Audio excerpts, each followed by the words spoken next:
All right, happy Friday. We've made it through another week. Well, almost.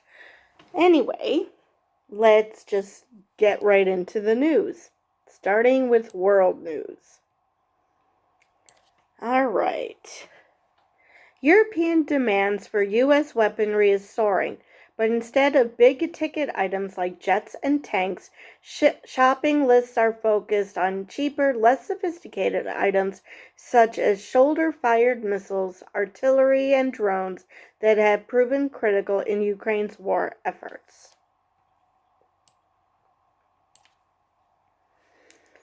Protests rocked Iran again overnight after a seeming slowdown in recent weeks, with marches calling for the overthrow of the Islamic Republic.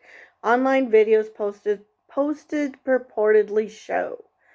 The marches on numerous cities, including Tehran, that went on into the night marked 40 days since the execution of two protesters last month. And apparently that is a thing in Iran to commemorate deaths 40 days after the death. So all right. Portugal announced a hefty package of measures to tackle a housing crisis, including the end of its controversial Golden Visa scheme and a ban on new licenses for Airbnbs and other short-term holiday rentals. Rents and housing prices have skyrocketed in Portugal, which is among the poorest countries in Western Europe.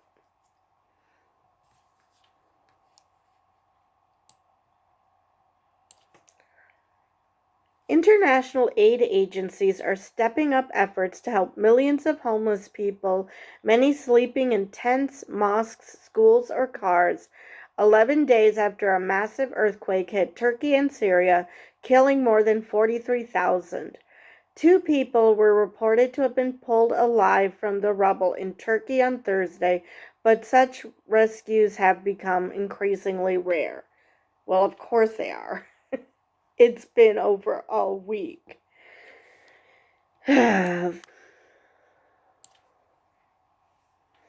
North Korea threatened to take unprecedentedly constant, strong responses if South Korea and the United States press ahead with planned military drills, accusing the allies of raising tensions in the region.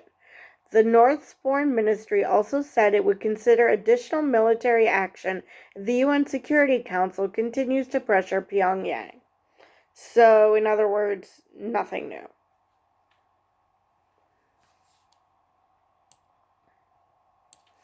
A 24-hour strike at 7 German airports was set to affect almost 300,000 passengers as unionized workers press their demands for higher wages. The terminals are empty this morning, said a spokesperson for the airport in Hamburg. Around 295,000 passengers are affected by the cancellation of some 2,340 flights, according to the ADV Airports Association. All right, let's move on to business and markets. The United States brought its most advanced fighter jet, the F-35, to India for the first time alongside F-16s, Super Hornets, and B-1B bombers, as Washington looks to woo New Delhi away from its traditional military supplier, Russia. India, desperate to modernize its jet fleet to boost its air power, is concerned about Russian supply delays.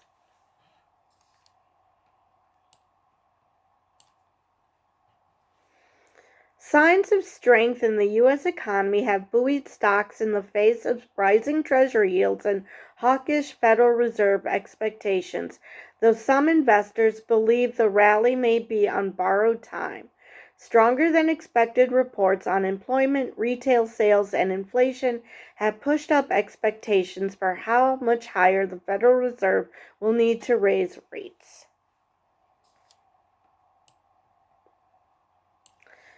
Google, Facebook, Twitter, and Apple face stricter EU online content rules, based on monthly user numbers published by the companies. The new rules, known as the Digital Service Act label companies with more than 45 million users as very large online platforms and subject to obligations such as risk management and external and independent auditing.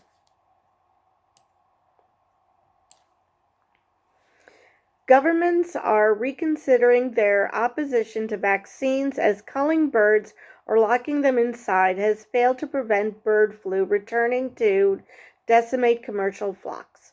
Senior officials in the world's largest poultry and egg producers, along with vaccine makers and poultry companies, said that there has been a shift in the approach to vaccines globally.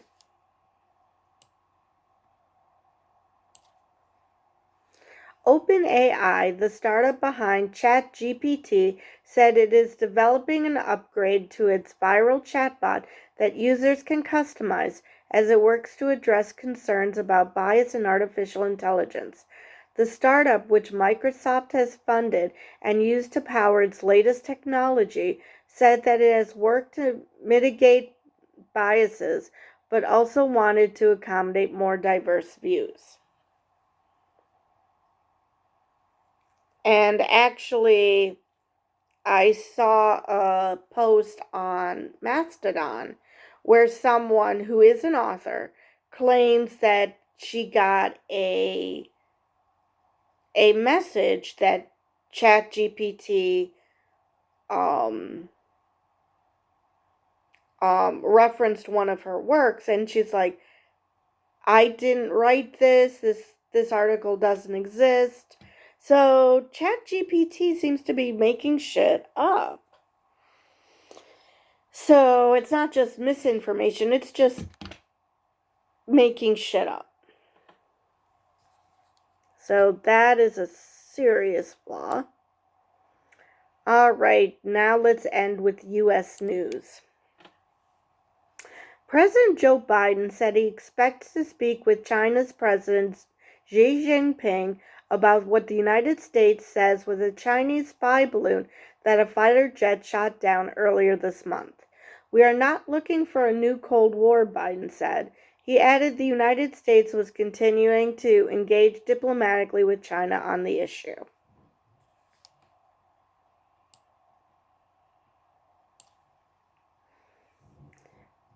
Five fired Memphis police officers are due in court to enter their pleas against charges stemming from the beating of Tyree Nichols, a black man who died 3 days later. Police video captured images of the officers beating and kicking Nichols following a traffic stop, sparking outrage and renewing national conversation about race relations and police brutality. And actually, right before I started recording, they all pled not guilty, which shouldn't surprise anyone, really. Let's see. A lawyer for former President Donald Trump retained an attorney to represent himself as prosecutors step up their inquiry into the handling of sensitive documents at Trump's Florida residence. Evan Corcoran, who has represented Trump over presidential records taken to his Mar-a-Lago resort, has turned to Michael Levy, a prominent white-collar lawyer in Washington. Now, from what I heard, the lawyer, Evan Corcoran, or whatever, he has been subpoenaed by the grand jury and to testify to crimes because he might have been talked into, committing a crime himself because he was assured by Trump that all the classified documents were turned over. So it's now a matter of, did he know that Trump was lying when he signed off on it, or if he actually believed in. So, yeah, that's why Trump got another lawyer. Democratic Senator John Fetterman, who flipped a Republican-held seat in last November's election, is just 6 months after suffering a near-fatal stroke, checked into hospital for treatment for clinical depression, his office said in a statement. The Pennsylvania senator was evaluated at Walter Reed National Military Medical Center in Bethesda. Why do I have a hard time with that name? In Bethesda, by the attending physician for Congress, who recommended inpatient care, which everyone agrees is a great thing, not just because, well, he cares about his health enough to get help, because asking for help is the hardest thing to do. But just that it also brings to light how important mental health is, and that people are just, plus hope that this allows people to be more willing to ask for the help that they need. All right, let's see if there's anything else. All right, and finally, far-right Republican groups are making inroads across Michigan, according to Reuters interviews with 24 party leaders, grassroots members, and political experts, sidelining moderate voices, risking relationships with major donors and complicating the state party's efforts to rebuild after their worst election results since 1984. So, yeah. The wackaloons are destroying the Republican Party, and this is actually more proof that we need more than two viable parties, because there are moderates in the Republican Party that are being pushed out because the inmates are running the asylum, and on the left, which, even though I consider myself a progressive, not a moderate, there are moderates who disagree with what the Democrats are doing. Differences, most of those Democrats are not completely crazy, but still, there are moderates in both parties that, that they should have a party that reflects them.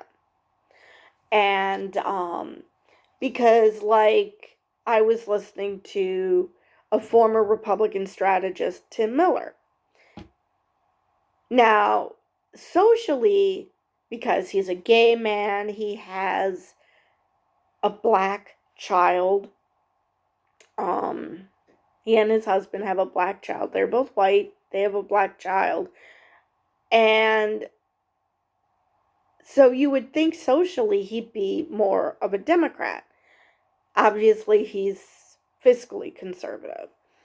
But there's no party for him. You either are socially liberal and fiscally liberal, or you're fiscally and socially conservative, but there is no overlap of the parties. And, so we should have more choices in this country. And I'm talking viable choices, not just a third party that's desperately trying to make it so they're able to run in all 50 states. I mean parties that can run in all 50 states, who do participate in debates, who are talked about as viable candidates. We need a vibrant multi-party system so everyone can feel like they have a voice. Because the fact that, I'm not moderate, so what?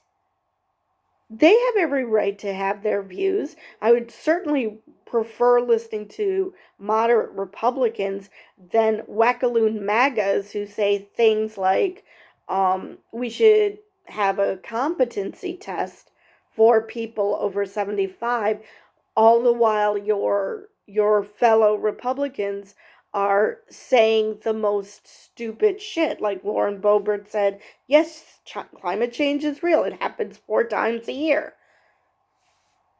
So, yeah, there should be a party that embraces the different viewpoints as opposed to two polar opposites.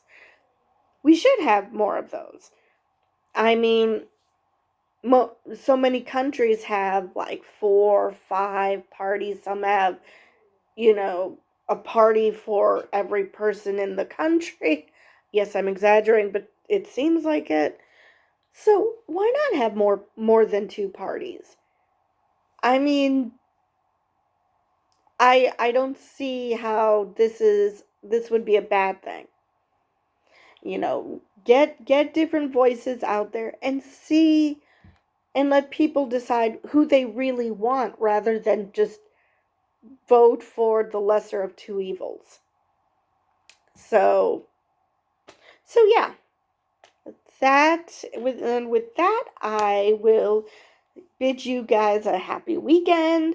As always, I will now do Saturday news updates only if something major happens. Otherwise, I will see you guys Monday.